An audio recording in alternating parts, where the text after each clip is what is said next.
As interest rates continue to rise and your money seems to be burning right in front of your eyes, you might be wondering, what's the best way to protect your money but make a guaranteed return?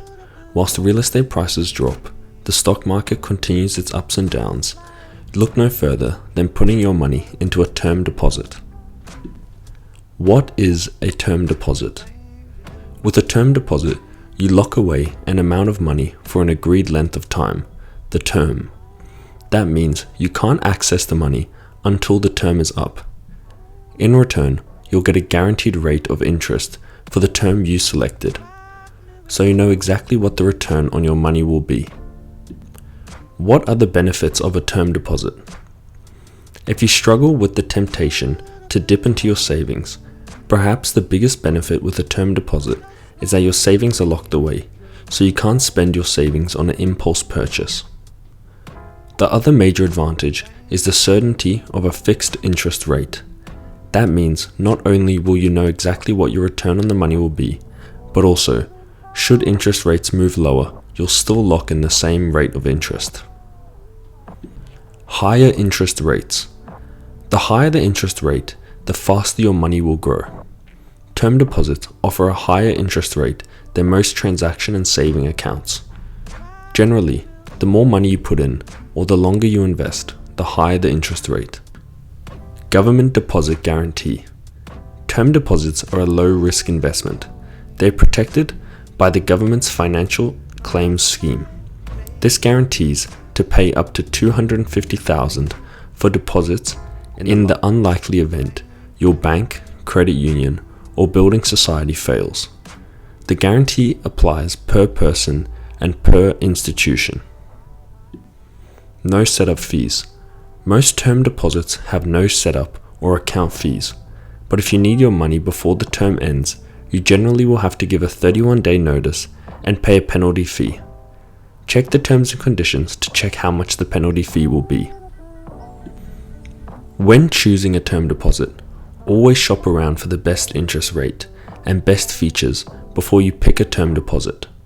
It's important to check the interest rate, what the interest rate is, when the interest is paid, example monthly, annually, or at maturity, the time frame, how long you can invest for, how the interest rates change with different investment time frames, the amount invested, how much you'll need to open a term deposit, how the interest rate changes the more you invest, and fees, if there are any setup or account fees, and how big the penalty fee is if you have to take out your money early.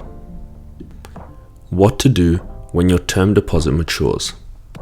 Term deposits are not a set and forget investment. When your term deposit matures, your provider will contact you. They'll tell you how much interest you've earned and what your options are. If you do nothing, the term deposit may roll over into a new term deposit. There may be a fee to get your money out for the new term deposit. It could also have a lower interest rate than before. Review your term deposits 2 weeks before it matures. Compare with other products to make sure you're getting the best deal. And what about the downsides? Of course, there is a flip side to having your money locked away. For the agreed term, should you need to access the money sooner, you'll likely have to pay a penalty fee, and in many cases, you'll need to give up to 31 days of notice. Therefore, it's important that you are sure you won't need to access the money whilst it's locked away for the term deposit. As the term deposit comes to an end, it is also important to consider the options, as some term deposits may automatically renew to the current rate at that time, which may be higher or lower. Locking into a fixed interest rate can potentially have a downside as well. Should your interest rates go higher, you won't be able to take advantage of the better rate whilst your money is locked in the term deposit. Most term deposits will have a minimum balance deposit required, often between $1,000 and $5,000. If you're just starting to save, it could potentially be hard at first to lock away that amount of money for a period of time. Hopefully this video has helped teach you something new about finance and term deposits. Hopefully it's another way that you can save some money and earn some interest on the funds that you've worked for. If you enjoyed this video, leave your thoughts in the comments and subscribe to Business Ventures for more business and finance related content.